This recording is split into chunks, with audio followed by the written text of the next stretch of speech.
Hello viewers, welcome to my channel. என் பயணம் உங்களுடன். இன்றைக்கி ரொம்ப ஹெல்த்தியான கம்பு சுண்டல் எப்படி பண்ணுறதுன்னு பார்ப்போம். டிஃப்ரெண்ட்டான ஹெல்த்தியான ரெசிபி நீங்களும் ட்ரை பண்ணுங்கள். இதுக்கு 2 சின்ன கப் அளவுக்கு கைப்பிடி அளவுக்கு கம்பு எடுத்து ஓவர் நைட் ஊற வச்சாச்சு. நல்லா அரிச்சிட்டு ஊற வைக்கணும். இது நல்லா ஊறினதுக்கப்புறமா அடுத்த நாள் எடுத்து இந்த மாதிரி ஒரு துணியில் முளைக்கட்டி வச்சிடலாம். மற்ற பயிரெல்லாம் முளைக்கட்டுற மாதிரியே நல்லா வடிச்சிட்டு அதை முளைக்கட்டி டைட்டாக ஒரு பாக்ஸில் அதை க்ளோஸ் பண்ணி வச்சுக்கலாம்.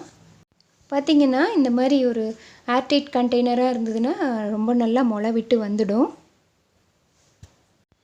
நெக்ஸ்ட் டே அதை எடுத்து பார்த்தோம்னா ரொம்ப அழகாக அந்த முளையெல்லாம் வந்திருக்கும். அதை சுத்தமாக கழுவிட்டு ஒரு இட்லி பாத்திரத்தில் வச்சு வேக வச்சு எடுத்துக்கலாம்.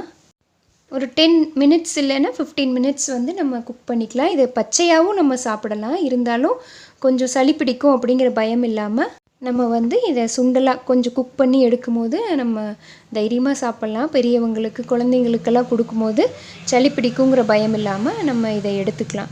ஸோ வானலியில் கொஞ்சமாக எண்ணெய் விட்டு கடுகு, நான் கொஞ்சம் டிஃப்ரெண்ட்டாக இருக்கட்டும்னு சோம்பு, கொஞ்சமாக உளுந்து பருப்பு போட்டிருக்கேன். இது நல்லா பொரிஞ்சதுக்கப்புறமா கருவேப்பிலையை பொடி பொடியாக பிச்சு போட்டுக்கலாம். ஒரே ஒரு பச்சை மிளகாய், கொஞ்சமாக நறுக்கின இஞ்சி எல்லாம் வணக்கி விட்டுட்டு வெங்காயம் அதையும் சேர்த்தி கொஞ்சமாக உப்பு, நுணுக்கி வச்சுருக்க அந்த கல்லுப்பை நான் போட்டு நல்லா வணக்கி விட்டுக்கிறேன். வெங்காயம் நல்லா வணங்க அந்த ஒரு பச்சை இது நமக்கு இருக்காது இல்லையா? அப்போ நம்ம குக் பண்ணி வச்சுருக்கிற அந்த கம்பையும் இது கூட சேர்த்திட்டு கொஞ்சமாக நம்ம உப்பு சேர்த்தி அப்படியே இதில் சிம்மில் வச்சு ஒரு 5 மினிட்ஸ் போல் விட்டுடலாம். பாருங்கள், ரொம்ப அழகாக அந்த முளை வந்திருக்கு. எப்போவுமே முளைக்கட்டிய தானியங்கள், பயிறு வகைகள் எல்லாமே ரொம்பவே ஹெல்தி. அதுவும் இந்த மாதிரி டைமில் ரொம்ப ப்ரோட்டீன் ரிச்டாக எசென்ஷியல் அமினோ ஆசிட்ஸ் இருக்க அயன் அதிகமாக இருக்கிற உணவுப் பொருட்களை நம்ம எடுத்துக்கிறது நல்லது. எப்போவுமே இட்லி, தோசை அந்த மாதிரி எடுத்துக்காமல் வித்தியாசமாக இந்த கம்பு சுண்டல் அந்த மாதிரி வெரைட்டிஸ் எல்லாமே நம்ம செஞ்சு சாப்பிடலாம். ஒரு கைப்பிடி அளவுக்கு ஒருத்தங்களுக்கு இருந்தால் கூட போதும். ஸோ ஒரு நிறைய இல்லாமல் அளவாக எடுத்துக்கும் போது நம்மளுக்கு ஜீரணத்துக்கும் ஈஸியாக இருக்கும்.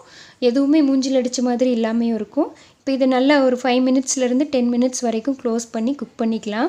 மீடியம் ஃப்ளேம்லேயோ சிம்லேயோ நம்ம வச்சுக்கலாம். ஸோ நல்லா அந்த உப்பு, காரம் எல்லாமே அதில் இறங்கிடும். சுட சுட சாப்பிட்றதுக்கு ரொம்ப நல்லாயிருக்கும். கொஞ்சம் ஆறிடுச்சுன்னா கெட்டியான மாதிரி ஆகிடும். அதனால் சுட சுட நம்ம சர்வ் பண்ணிக்கிறதுக்கு ரொம்ப ஹெல்த்தியான ஒரு ஈவினிங் ஸ்நாக்ஸ் இது. உங்கள் வீட்டு பெரியவங்களுக்கும் குழந்தைங்களுக்கும் இந்த இரும்புச்சத்து அதிகமாக இருக்க ஸ்நாக்ஸை நீங்கள் ட்ரை பண்ணுங்கள். 5 மினிட்ஸ் கழித்து அப்படியே சர்வ் பண்ணிக்கலாம். சுட சுட ஒரு ஈவினிங் டீயோடு சாப்பிட்றதுக்கு சூப்பரான ஒரு ரெசிபி. கண்டிப்பாக இன்னொரு ஹெல்தி வீடியோவில் உங்களை நான் மீட் பண்ணுறேன். தேங்க்யூ.